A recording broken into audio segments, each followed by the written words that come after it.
Hi guys, I'm Nikola and I've been in Singapore in hotel quarantine for 14 days. So I actually get out of quarantine today. I am very excited, but I thought I would make a video kind of about my experience, how it worked, what it's been like, and just kind of review it all for anyone who's curious or gonna go into it anytime soon. So logistically, how it works is that you basically have to get permission from the government to come back into Singapore at the moment. So it's December 11th, 2020. And it's been like this for the last few months, and I think it's gonna continue like this for a while because of good old Rona.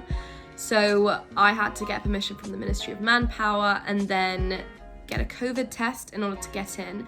I don't think you can come in on a tourist visa at the minute, so I'm on a dependent pass. I think if you're a permanent resident, you don't actually have to get a test, but I did. And then when you got here, they basically checked your documents, gave you a little sticker, and then you got your bag and had to wait. And everyone who comes into the country at the moment has to hotel quarantine. So I was waiting there, and they don't tell you what hotel you're gonna go to before you go. So you're kind of just sitting there in suspense. And then someone will come and direct you towards the buses. We were literally escorted to the buses by police, which was kind of scary. I don't really know who would brave trying to run away from the government in the airport, but you know, can't ever be too safe, I guess.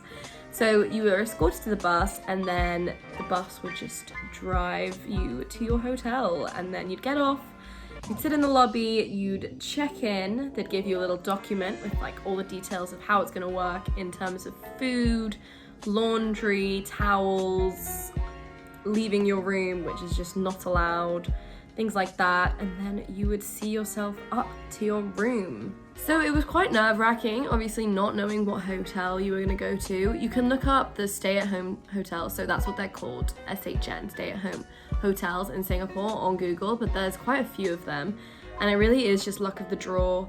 And I mean, I guess I could have probably asked like the bus driver when I got on, but there wasn't really any opportunity to find out where you're going until you literally pull up, which is obviously kind of scary. I ended up at the Swiss Hotel Stamford, and basically how it works is once you get to your hotel, you go into your room and you are not allowed to leave for 2 weeks.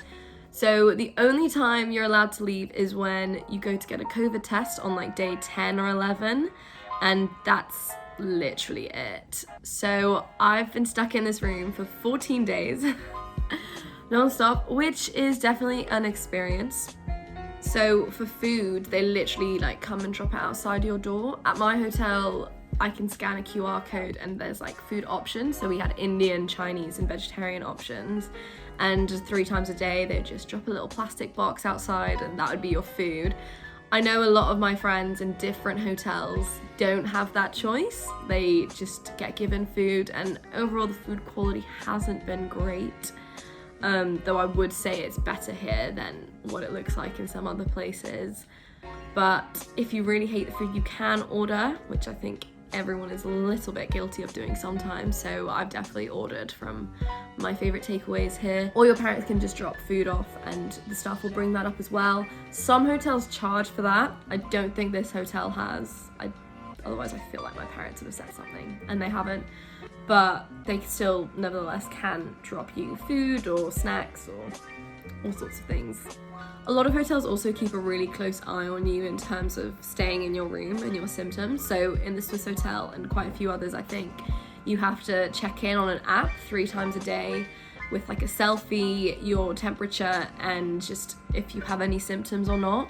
The hotel also calls me sometimes just to check if I'm okay, and then the Ministry of Manpower has my phone number because you have to give it on the form when you first arrived, and they call me quite often as well just to check my like dependent pass number, how I'm feeling, what hotel I'm in, whether I'm staying alone, if I'm aware I can't leave my room, that kind of stuff. So here it's very strict in terms of like they check up on you a lot, but I know some hotels aren't that strict. But overall, I mean, you can't leave your room. If you leave your room, you'd get caught. So it is still pretty extreme everywhere.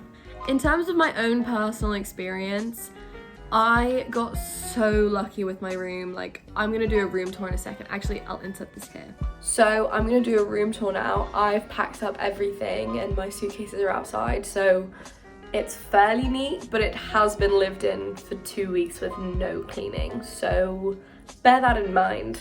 This is the front door, and then there's like a little cabinet here, and then here is all the storage space. It's quite big.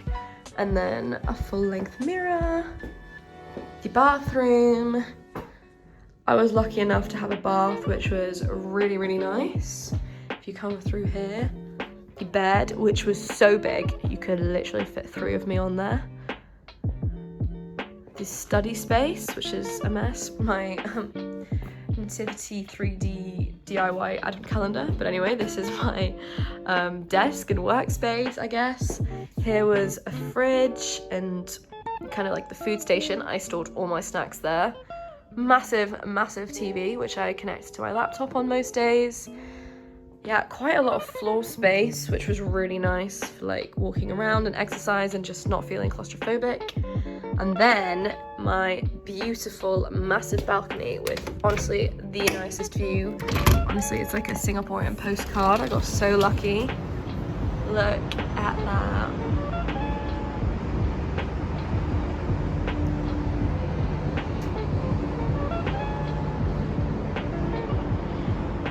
How nice. So as you can see, my room is so nice. I got really lucky that I got a balcony. Not everyone gets a balcony, and that's what I really wanted more than anything else, just so I could get some fresh air. And then I've got so much floor space so I could work out and just walk around. My bed is huge. My view is insane, which is just nice because it just makes it feel more spacious because there's so much light and the windows are so big. And then my TV's big. Like, I just got very lucky with my room. Personally, I'd say the first week is fine. So if you're going into quarantine and you're wondering what it's like, I'd say week 1 is pretty okay. It's kind of a novelty to be in a hotel. You can watch so much TV. You can, you know, find a goal to complete, like get into a new book or game or activity or hobby or something. So I feel like week 1 is all right. Week 2, I'm not gonna lie, gets harder. I struggled a lot more in week 2. I got quite bored of just watching TV, but that is kind of just the main thing, I guess, to do. It just passes a lot of time. So I'd recommend like starting a new TV show or picking a film series, or yeah, just kind of picking something on TV and then like having a goal to get through it, or just something that you really love and then indulging in it fully, just because I guess it's not like a productive way to spend time, but it definitely wastes time, which is kind of what I tried to do in the last 14 days, just kind of waste through as much time as possible, as sad as that sounds. But yeah, I think during the second week you just get a little more restless. It wasn't even that I was that bored, because there's always things you can do, but it's just the fact that you literally can't go anywhere else, so you're limited to things you can only do in this room, which you've basically done everything of by the end of week 1. But you know, there are always new things to do, so I decided to do the Chloe Ting workout, the 2-week program, the ab shredder one that she released earlier this year, that I think a lot of people did in the first quarantine, but I did it this one. And you know, like overall, just a little Chloe Ting review in here. I thought it was really good. It was really difficult at the beginning, but to be fair, I came from a lockdown in England and then a lockdown here, so I really had not been exercising a lot. So it was difficult at the beginning, but I could definitely feel myself get stronger as it went on, and it got easier. And by the end of it, I definitely feel like, even though it might be short term, there is definitely still an improvement to my figure, or at least I feel more confident in myself, which is just really nice to come out of, because I was really worried that at the end of these 2 weeks I would have gained a lot of weight, because it is so easy to just snack. So yeah, the Chloe Ting thing was really good for me because it kind of gave the 2 weeks of purpose, which is, I guess, probably like my biggest piece of advice if you're gonna do quarantine, is have some kind of project or some kind of goal to get you through the 2 weeks, like something to focus on, something to work towards and achieve, because it just gives you so much more of a sense of like what the point of these 2 weeks are, if that makes sense. Like I was like, okay, by the end of these 2 weeks, God, I lost my voice. By the end of these 2 weeks, I was determined I will have finished the Chloe Ting workouts. You know, I feel like I always give up on those workout programs, but I was very much, you know, committed to finishing that, and I did, and I feel great about it, and I would not have probably done that if I hadn't had these 2 weeks. So kind of pick something. I mean, I guess this was a project for me as well, setting up a YouTube, which I, you know, had been putting off for ages, but I had these 2 weeks, so I did it. Online classes obviously help. So I had classes, which was really nice to kind of have a routine. I'd say that's the other thing, try and set up a routine, because it just gives structure to your day. And again, I think it's all about finding a purpose, because it's so easy to just slob around. And then even though it's nice to relax, after a few days, like it will just make the time go slower because you're not doing anything. So school kind of gave me a purpose, but you know, if you like section in like, okay, I'm gonna do 2 hours of reading, and then I'll do 2 hours of TV, and then I'll do an hour of exercise. Like just having a routine, even if you don't stick to it, will just make you feel more productive and time pass quicker. As I said already, just finding something to watch on TV was so useful. So I started BoJack Horseman. I got through the entire first season. I started The Crown, and I got through a lot of the first season of that as well. The new Big Mouth came out, which was just a great blessing in disguise for me. I finished New Girl finally. So there were a lot of TV shows that, you know, I'd been meaning to start for a while, or I'd kind of dropped off from. So it was the perfect time to just catch up. It's also coming up to Christmas, and there's so many Netflix Christmas films that you don't really usually watch and are kind of trashy, but I wanted to save the really good ones to watch with my family once I got out, so I blew through so many bad Netflix films. But to be fair, they're not all that bad. But if you want a review on any Netflix film, the Vanessa Hudgens one, the Christmas Prince, I don't even know, Christmas Chronicles, I got your back. Let me know. I will let you know which ones are the good ones and the bad ones. But yeah, that was even a purpose for me. Like, it sounds silly, but I was like, you know what? I'm alone, but I want to feel festive. I'm going to watch as many Netflix Christmas films as I can. So that helped me. What also really helped me was to kind of section off the different areas of my room for different activities. So like the study area would kind of be where I would eat and where I would do my work and things like that. And then the bed was where I was like watching TV, where I would, you know, kind of relax. And then the floor was where I did my workouts. And it kind of helped to divide up the room so that, again, just it meant that different areas meant different things. So my day was broken up more, and it was kind of like creating like different rooms in a house. Obviously it's still all the same room, but it made it feel better that like each place had a purpose. I know I keep banging on about purpose, but it honestly is the only thing that got me through. I also made a TikTok every single day, which was another thing that was like my goal and my purpose. I did a TikTok dance every day, which was just a bit of fun, but again, it was like I woke up and I was like, I need to do a TikTok dance today. I need to do a Chloe Ting workout today. I need to watch a Christmas Netflix movie today.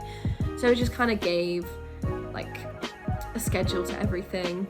I would say though, although I've been banging on about a schedule and being productive and having a purpose, it is also so okay to not be productive. Like when I say schedule, I don't necessarily mean like working and exercising and like challenging things. It literally just to have some sort of plan to like break up the day, because I feel like not just during these 2 weeks, but just during lockdown in general, it's so easy to put so much pressure on yourself. Like, okay, I have nothing to do, I will be as productive as possible, I will finish all my work, I will get ahead, like, but you have to remember, like, we're in a pandemic, like, you're not used to working in these conditions, you're not used to working constantly at home without any breaks to like go anywhere or do anything fun or recreational to, you know, as a reward even for your work. So I had to keep reminding myself, and if you do quarantine, make sure you remind yourself that like it's okay if in these 2 weeks I don't get super ahead on all my work or even get ahead on my work. Like these 2 weeks are gonna be challenging because I'm isolated, I'm not seeing anyone, I'm away from my family, I'm in a foreign space. Like, it's okay to just fill it with comforts and like nice things, like my favorite films or sweets and stuff. So don't put any pressure on yourself to have these 2 weeks be crazy productive, because they don't have to be. They probably won't be, because you're gonna have low moments where you're alone and you're kind of sad and lonely even. Just, I'd say overall, the most overwhelming feeling when it was negative would have been like frustrating. It's just frustrating, you can't get out. So I would say give yourself a break, make sure to treat yourself. That's also a big thing. Definitely treat yourself and make the room your own. So my parents dropped off fairy lights for me, so I hung those all around. They also dropped off a couple Christmassy things because we're in the lead up to Christmas, so I could decorate a little bit and just make the room homely. So I would definitely recommend doing that from day one, just so you can feel comfortable in the space. Also fully unpack. So I unpacked everything, all my clothes, even though I knew I wouldn't be wearing like 80% of them because they're like going out clothes, but it just makes you feel more settled. I feel like if you're living out of a suitcase, you're almost always like waiting for the moment of like leaving. Like, it doesn't feel like you're staying for long, and 2 weeks is a long time, so you may as well like embrace that. Ooh, someone's calling me. I'm back. Yeah, and on the note of decorating, like, definitely treat yourself. So if you have a bath, get some bath bombs. I had some candles. I don't know if those are technically allowed, but like, just blow them out carefully. But I had some candles, so that really was like, made it very homely and like a nice mood in here. So little things like that. Definitely get an HDMI cable so you can plug your laptop into the TV and watch movies on your laptop. That was so nice for me, so I could like turn my fairy lights off, turn my fairy lights on, light a candle, put the TV on, and just have a glass of wine and watch a film. It was really nice. So I'd recommend definitely getting an HDMI cable. If you have a balcony or your window opens, definitely make the most of that. I feel like I forgot about my balcony a few days in, like I just didn't really use it as much. And then, you know, I'd kind of be in like a grumpy mood or just like restless. And as soon as I went out onto that balcony, like it made all the difference. I feel like fresh air, like it seems so obvious, but it just helps so much. So I feel like if you're ever feeling down, or if you're ever like kind of suffocated, open your window, go out onto your balcony, even for like 5 minutes. It just makes a huge difference. And I feel like I forgot about it for a couple days, and then when I went back out, I was like, I should really be utilizing this more. So definitely make the most of the fresh air that you can get, because not everyone is so lucky. Some people can't even open their windows, which sounds horrific. Good luck to you if that's you who's watching this. But yeah, definitely get as much fresh air as you can. This is gonna kind of sound like bad advice, but I slept in till like midday most of my days here.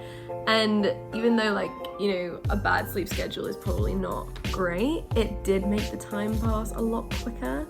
Like, I woke up, and then by the time I like did the few things I wanted to do that day, it was dark, so it was kind of perfect. I mean, I'm such a night owl, so I'd be up till like 2 a.m. anyway, and that's not difficult for me to do.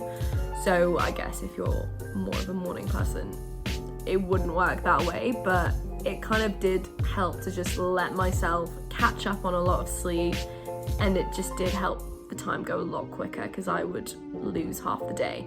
Plus the breakfast food isn't that good, so it was perfect that I'd wake up in time to be hungry for lunch. So a little hack.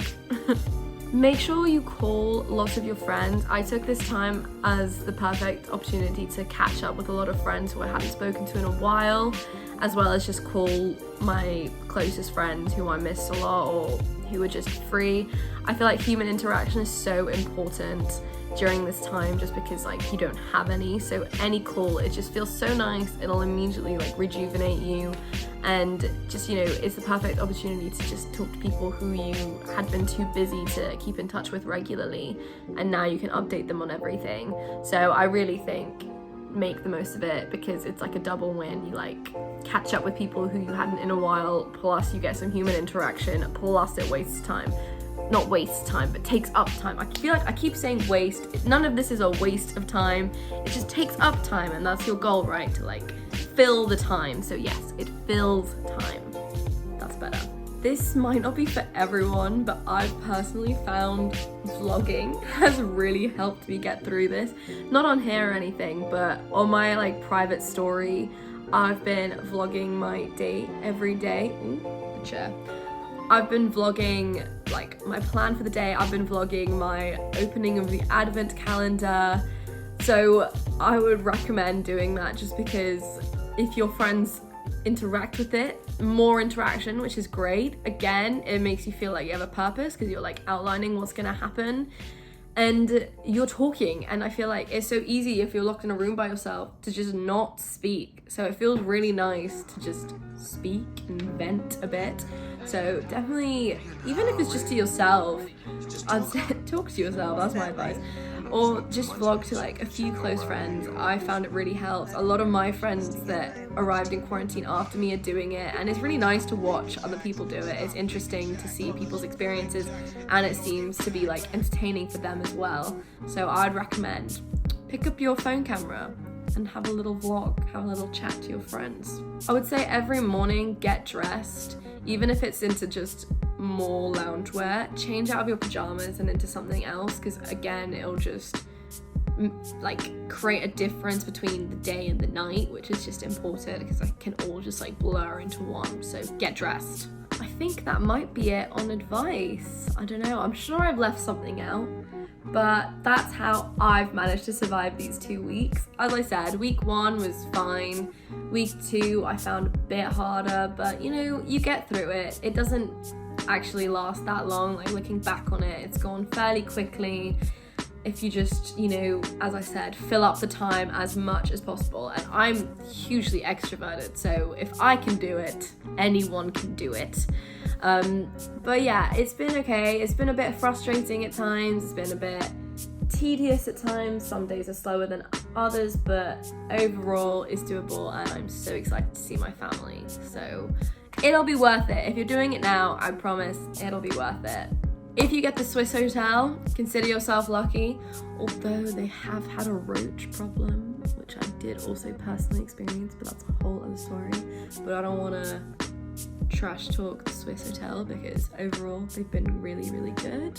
And they did offer to switch my room after I told them I found 2 cockroaches, so you know, they're doing their best. They're doing their best, and everything else was great. Every time I called them, they were really lovely, and if I asked for things like ice and stuff, they brought it up quick, and the rooms are amazing, the view is incredible.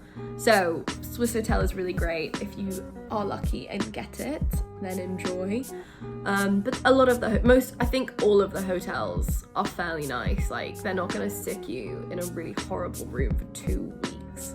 So you'll be fine wherever you end up, and kind of take comfort in the fact of like you literally have no control in it, so why worry about it, you know? Thank you so much for watching. I'll be back soon, hopefully with some more videos, but if you're going into quarantine, good luck.